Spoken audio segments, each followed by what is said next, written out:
We all have that one deck we love to play, but sometimes it just can't keep up anymore.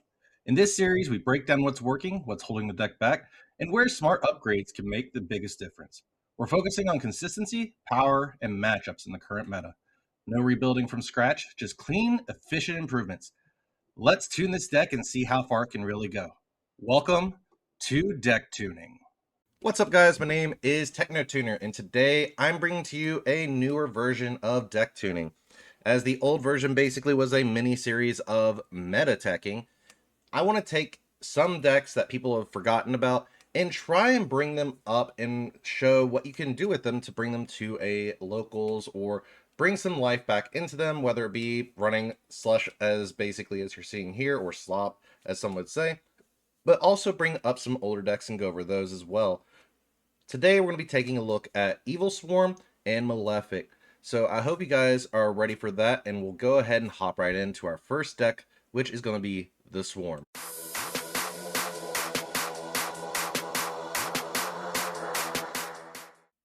Alright, so Evilswarm, what was the biggest issue with this deck? The biggest issue with this deck was that it was very normal summon dependent. It didn't have a lot of mainstaying power once it got phased out due to power creep. The main cards that we were looking at utilizing here are Evilswarm Heliotrope, Mandagora, and Caster. While we're keeping some other optional cards in here, such as Ketos and Lantern. Lantern is our monster pop. Ketos is our spell and trap pop, which helps out greatly.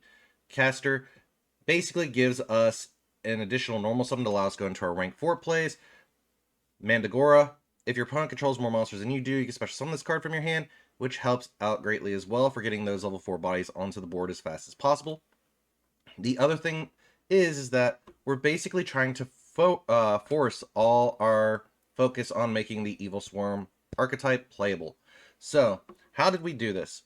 We did this by going through and incorporating the Fiendsmith package and the Primite package.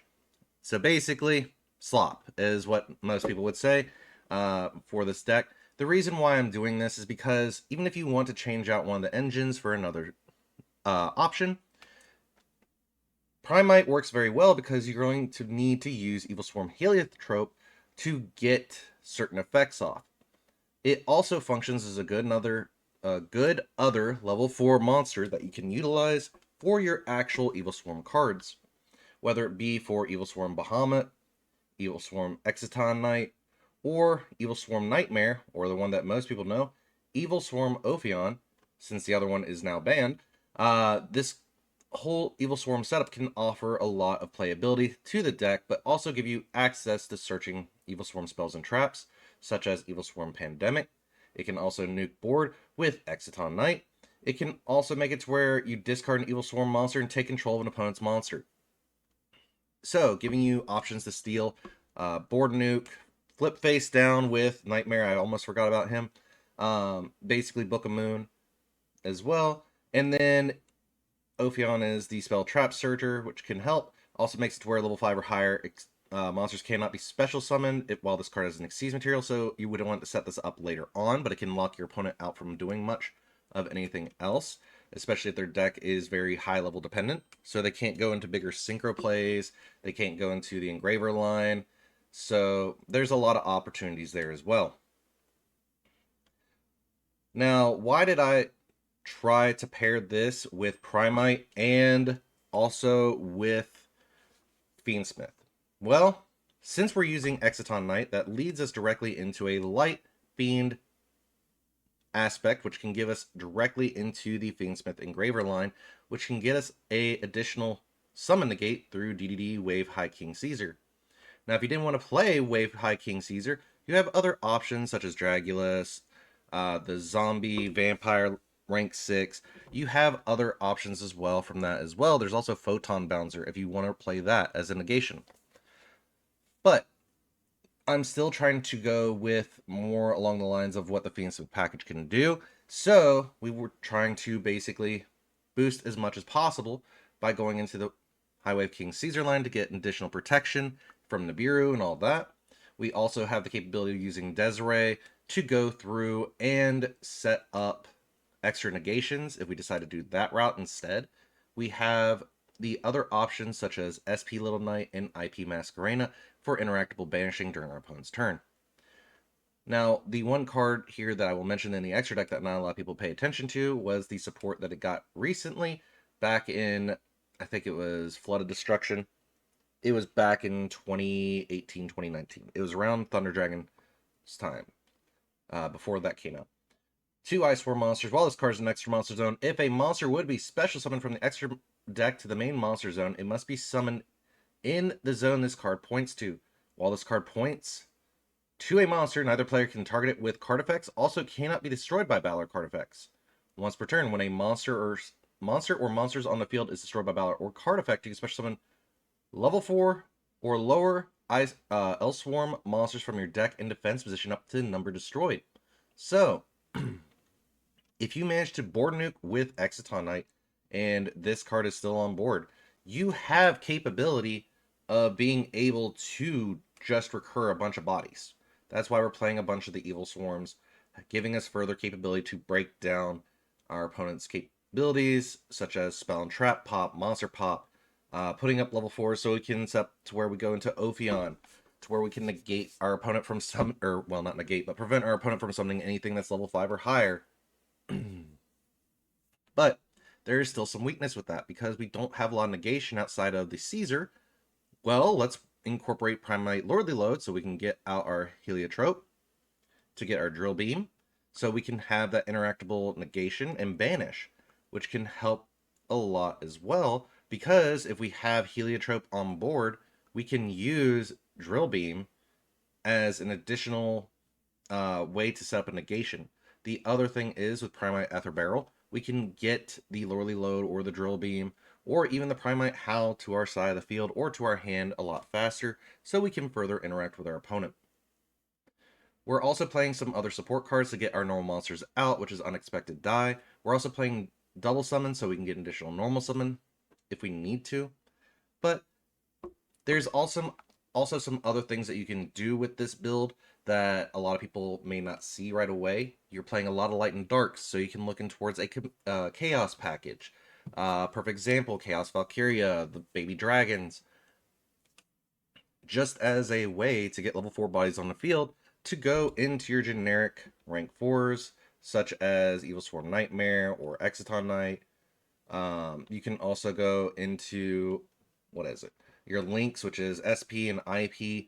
You can go through a lot of different capability here as well to offer up some additional special summoning to get you to that next level. But it's really dependent on how you want to play it. This deck is pretty standard, pretty good overall. It does bring some life back to the Evilswarms, I will say that much. But it is still fun because you can make it to where all face-up Evilswarm monsters you control are unaffected by other spells and trap effects this turn, but you can also make it to where you target one Evilswarm monster you control and 2 cards your opponent controls, banish the first target, and then return the second 2 targets. So while it is technically targeting, you get to bounce instead of destroy, so you can get around some destruction triggers if you need to. We're also playing some generic hand traps here, which are Fallos and Ash Blossom. Fallos isn't as dead as most people would think here because it is a level 4, because we can then use that to go into Exciton Knight and start our Fiendsmith combo if we need to. We're also playing Nibiru because our opponent would probably like to summon a lot against this deck as soon as possible so they don't get locked out. But that's all that I have for the Evilswarm or Evilswarm deck. Let's go ahead and hop right into Malefic, and I'll show you what I'm cooking there.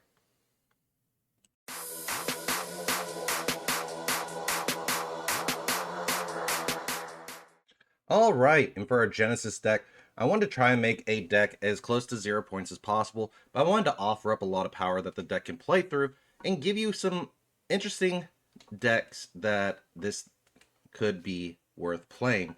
What I came up with today was Malefic. Malefic at 0 points is really insane because you can play 3-dimensional Fissure, or if this card ever gets pointed, you can play the Dark Door or XX Occlusion. Basically, it is a Ash Blossom in a form or sense. But the other thing is as well, is that you're playing a lot of big bodies. This deck is very well known for putting out big bodies and being able to go for an OTK if you need to. From Alpha the Master of Beasts, Gamma Seal the Sea Turtle Kaiju. You're basically breaking boards with these two. You're being able to use Malefic Cyber End Dragon or Malefic Paradigm Dragon to go for 4K attack, but Paradigm also has the fun fact of you can send one Malefic card from your deck to the graveyard, return one of your banished Synchro monsters, uh, level 8 Synchro monster to the extra deck, then special summon that monster from the extra deck. You can also only attack with Malefic monsters for the rest of the turn, which helps out greatly because it lets you set up Stardust Dragon, which is further protection. But being able to get a 4K beater onto the board pretty easily is pretty insane. Malefic Paradox Gear is a very, very good card, as if a field spell is on the field, you can tribute this card, special summon a Malefic Parallel Gear from your deck, and add one Malefic monster from your deck to your hand. If a Malefic monster would banish a monster to special summon itself by its own way, you can banish it instead. So basically allowing you to go into your Cyber End Dragon or Stardust Dragon if you don't have the materials to do so. The other thing is Malefic Parallel Gear lets you synchro using Malefic monsters in your hand while it's on the board, so it can help by getting you into that level 10 play pretty easily. The other thing as well with this deck is that with Malefic Stardust Dragon, we can protect our field spell, which is very necessary for this deck, because without the field spell, all our monsters destroy themselves. Now, whether it's Malefic World or Mound of the Bound Creator, Malefic World gives us the capability of choosing 3 Malefic cards from our deck and adding them to our hand while, well, adding one randomly that our opponent chooses. But Mound of the Bound Creator is really insane because this can also protect our cards. Because level 10 or higher monsters on the field cannot be targeted or destroyed by card effects. If a level 10 or higher monster destroys a monster while battle and sends it to the graveyard, the player who controlled the destroyed monster takes 1,000 damage. When this card on the field is destroyed by a card effect and sent to the graveyard, you can add one divine monster from your deck to your hand. So if you really want to, you can be goofy and play Obelisk or Slifer or even Winged Dragon of Ra as well, because they are the only divine monsters that we have, if I remember correctly, outside of Mayat and a couple others. But being able to get bigger, beefier monsters out just by banishing them from the extra deck can help out greatly, because it just sets up for further power plays and further capability just to beat over your opponent's monsters. We're playing also 2 Duelist Genesis, so we can search out our Synchro Rumble. Since we do have Malefic Parallel Gear, which is a tuner, it would be able to get us the capability of getting Synchro Rumble to revive it back and Synchro again. Malefic Divide is basically allowing us to target a Malefic monster in our graveyard, special summon it, but its effects are negated. Also, its summoning conditions are negated. Ignored. The other cards that I'm playing are Malefic Selector, which basically allows you to banish 2 cards from your graveyard, add 2 Malefic cards from your deck to your hand, which is really good because this can help you get into the next card, which is Malefic Territory, where Malefic Territory allows you to go and activate a Malefic World from your deck.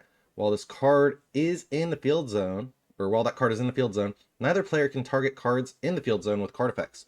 Malefic Monster effect that specifies you can only control 1 face-up Malefic monster on the field becomes there can only be 1 face-up Malefic monster on the field with the same name.